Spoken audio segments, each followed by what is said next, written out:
आज हम देखेंगे इतिहास के कुछ महत्वपूर्ण प्रश्न। सबसे पहला प्रश्न हमारा है, हड़प्पा स्थलों में अभी तक किस धातु की प्राप्ति नहीं हुई है? ऑप्शन आपका ए रहेगा तांबा, ऑप्शन बी स्वर्ण, ऑप्शन सी चांदी, ऑप्शन डी लोहा। तो हड़प्पा कालीन स्थलों में अभी तक किस धातु की प्राप्ति नहीं हुई है, ये आपको बताना है। तो इसका आंसर होगा, हड़प्पा काल में तांबे का भी मिला है साक्ष्य, स्वर्ण के भी मिले हैं, चांदी के भी मिले हैं। हड़प्पा काल के समय में लोहे की खोज नहीं हुई थी, इसलिए हमारा आंसर होगा डी। अगला आपका महत्वपूर्ण प्रश्न, निम्नलिखित स्थलों में कौन सा स्थल घग्गर और उसकी सहायक नदियों की घाटी में स्थित है? ऑप्शन ए आपका Alamgirpur, option C Mohenjodaro, B Lothal, D Banawali. तो ये घग्गर नदी आपकी राजस्थान में पड़ती है, और राजस्थान में पड़ने के कारण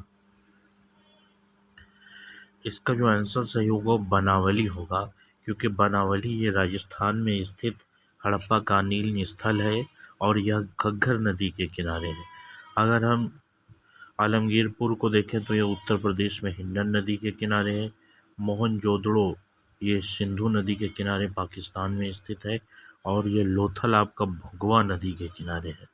तो इस तरीके से दोस्तों हमने देखा, आलमगीरपुर आपका हिंडन नदी के किनारे, मोहनजोदड़ो सिंधु नदी के किनारे, लोथल भोगवा नदी के किनारे, और ये बनावली आपका घग्गर नदी के किनारे स्थित है, और बनावली हमारा राजस्थान में स्थित है। तो इसलिए हमारा आंसर सही हो जाएगा ऑप्शन डी बनावली। अगला प्रश्न देखते हैं, निम्नलिखित कथनों पर विचार कीजिए और नीचे दिए गए कूटों के सही उत्तर दीजिए। ऑप्शन ए आपका, इसमें 3 कथन दिए हैं, हमें इसमें से जो कथन सही है उन्हें और जो गलत है उन्हें पहचानना है। तो आपका पहला कथन है, मोहनजोदड़ो हड़प्पा रोपड़ कालीबंगा सिंधु घाटी सभ्यता के प्रमुख स्थल हैं। बिल्कुल सही है आपका प्रश्न। हड़प्पा के लोगों ने सड़कों तथा नालियों के जाल के साथ नियोजित शहरों का विकास किया, यह भी आपका सही है। हड़प्पा के लोगों को धातुओं के उपयोग का पता नहीं था, ये गलत है। हड़प्पा के निवासी तांबा और चांदी और इन वस्तुओं का उपयोग करते थे, इनके आभूषण भी बनाते थे, और आपका एक और धातु थी सोना। लोहे का ज्ञान नहीं था सिंधु घाटी सभ्यता के लोगों को। इसलिए अगला प्रश्न देख, हड़प्पन संस्कृति के संदर्भ में शैलकृत स्थापत्य के प्रमाण कहाँ से मिले हैं? शैलकृत स्थापत्य के प्रमाण मतलब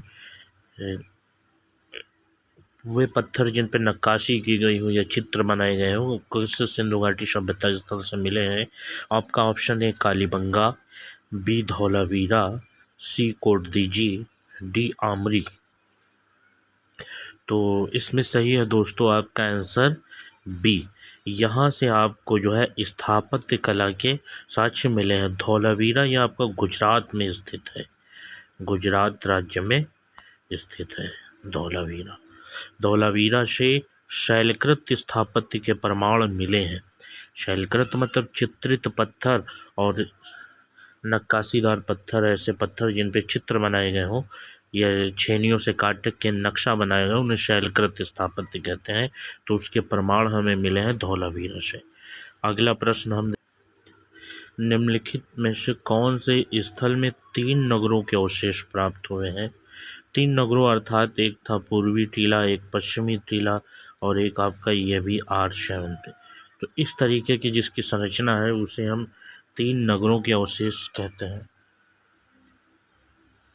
और यहाँ पर हम देखते हैं कि 3 नगरों के अवशेष कहाँ से प्राप्त हुए। ऑप्शन ए मोहनजोदड़ो से, ऑप्शन बी भंगोल से, ऑप्शन सी कालीबंगन से, ऑप्शन डी धौलावीरा से। तो धौलावीरा से 3 नगरों के अवशेष प्राप्त हुए, ये महत्वपूर्ण प्रश्न है। धौलावीरा गुजरात में स्थित है, और धौलावीरा से हमें शैलकृत स्थापत्य के साक्ष्य भी मिले हैं। अगला आपका महत्वपूर्ण प्रश्न है, एक उन्नत जल प्रबंधन व्यवस्था का साक्ष्य प्राप्त हुआ है। सबसे अच्छी जल व्यवस्था किस सिंधु घाटी सभ्यता के नगर में थी? ऑप्शन आपका ए सही है, आलमगीरपुर से, बी धौलावीरा से, सी कालीबंगा से, डी लोथल से। तो हमें ये जो सबसे अच्छी जो है उन्नत जल प्रणाली मिली है, ये आपके मिली है धौलावीरा से। इसके बारे में हम लोग पढ़ रहे हैं। जल प्रबंधन की सबसे अच्छी व्यवस्था आपकी धौलावीरा से प्राप्त हुई है।